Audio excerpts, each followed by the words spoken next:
पर बात करने वाले हैं, हनुमान जी की भक्ति और राम नाम की शक्ति के बारे में। हाँ, ये कहानी हमें मिलती है राम नाम की महिमा, हनुमान की भक्ति और वचन पालन में। और ये सिर्फ कहानी नहीं, इसमें मतलब कई परतें हैं। बिल्कुल। तो इसकी शुरुआत होती है राजा सुकंद से। उन्होंने अनजाने में, मतलब शायद गलती से, ऋषि विश्वामित्र का अपमान कर दिया। और विश्वामित्र ऋषि वो तो अपने क्रोध के लिए जाने ही जाते हैं, तो वो बहुत गुस्सा हो गए। हाँ, और उन्होंने सीधा श्री राम से कहा कि सुकंद को सजा मिलनी चाहिए, सूर्यास्त से पहले मृत्युदंड। और प्रभु श्री राम तो वचन के पक्के, उन्होंने तुरंत हाँ कर दी, कहा कि ठीक है, सूर्यास्त से पहले सुकंद का सिर ऋषि के चरणों में होगा। अब यहाँ कहानी में एक मोड़ आता है ना। हाँ बिल्कुल, राजा सुकंद जाहिर है डर गए, वो भागे भागे गए नारद मुनि के पास सलाह लेने। और नारद जी ने क्या सलाह दी? हमेशा की तरह कुछ अनोखा। कह सकते हैं। नारद जी ने कहा कि आप माता अंजनी की शरण में जाइए, वही बचा सकती हैं। अच्छा, माता अंजनी के पास? जी। तो सुकंद पहुंचे माता अंजनी के पास और उनसे मतलब प्राण रक्षा का वचन मांगा। और माता अंजनी ने वचन दे दिया? हाँ, उन्होंने हनुमान जी से वचन ले लिया कि वो सुकंद की रक्षा करेंगे।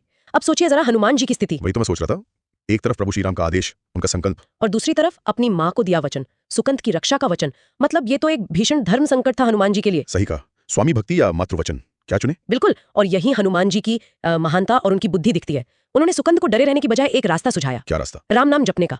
उन्होंने कहा तुम बस राम नाम का जाप करो। ये तो बड़ा दिलचस्प है, मतलब श्री राम के ही क्रोध से बचने के लिए उन्हीं का नाम। हाँ, यही तो भक्ति की पराकाष्ठा है। हनुमान जी को पता था कि राम से बड़ा वो राम का नाम है। उन्होंने न सिर्फ सुकंद को जाप करने को कहा, बल्कि वो खुद भी जाप करने लगे। और सुकंद को छिपा भी लिया। हाँ, अपनी पूंछ में लपेटकर सुरक्षित कर लिया। वो ये दिखा रहे थे कि देखो, अगर भक्त सच्चे मन से नाम ले तो फिर भगवान भी शायद अपने संकल्प पर पुनर्विचार करें। और फिर क्या हुआ? श्री राम तो बाण चला रहे होंगे। हाँ, कथा कहती है कि श्री राम ने बाण चलाए, पर राम नाम के जाप के प्रभाव से वो सारे बाण बेअसर हो गए। सारे बाण? ये तो अविश्वसनीय सा लगता है। हाँ, कथा के अनुसार तो यही हुआ। नाम की शक्ति इतनी थी, लेकिन श्री राम भी वचन से बंधे थे। तो जब साधारण बाण काम नहीं आए, तब उन्होंने ब्रह्मास्त्र का प्रयोग किया, अमोघ अस्त्र। जी हाँ, ब्रह्मास्त्र। अब ये वो क्षण था जहाँ हनुमान जी की भक्ति की परीक्षा हुई, असली परीक्षा। उन्होंने क्या किया? वो सामने आ गए। बिल्कुल, सुकंद की रक्षा के लिए वो राम नाम जपते हुए ब्रह्मास्त्र के सामने खड़े हो गए और उसका वार अपने ऊपर ले लिया। अपने ऊपर? ये तो अद्भुत समर्पण है। हाँ, मतलब प्रभु के ही अस्त्र का सामना उन्हीं के नाम के सहारे। श्री राम भी ये देखकर विचलित हो गए अपने भक्त की ये दशा। तो फिर ये मामला सुलझा कैसे? राम जी का वचन भी रखना था, हनुमान जी का भी। वहीं देखिए, हनुमान जी की चतुराई काम आई और थोड़ा नारद मुनि का भी योगदान रहा। अच्छा, क्या हुआ फिर? हनुमान जी ने सुकंद को समझाया कि तुम खुद जाओ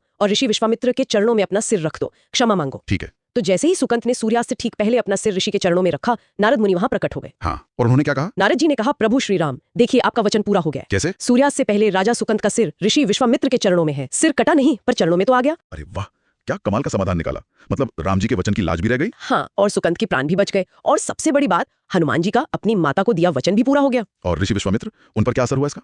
ऋषि को भी अपनी गलती का एहसास हुआ। उन्हें समझ आया कि उनका क्रोध शायद जरूरी नहीं था। उन्होंने सुकंद को क्षमा कर दिया। तो ये पूरी घटना हमें यही सिखाती है कि भक्ति में, विश्वास में और सही समय पर सही समझदारी दिखाने में कितनी ताकत है।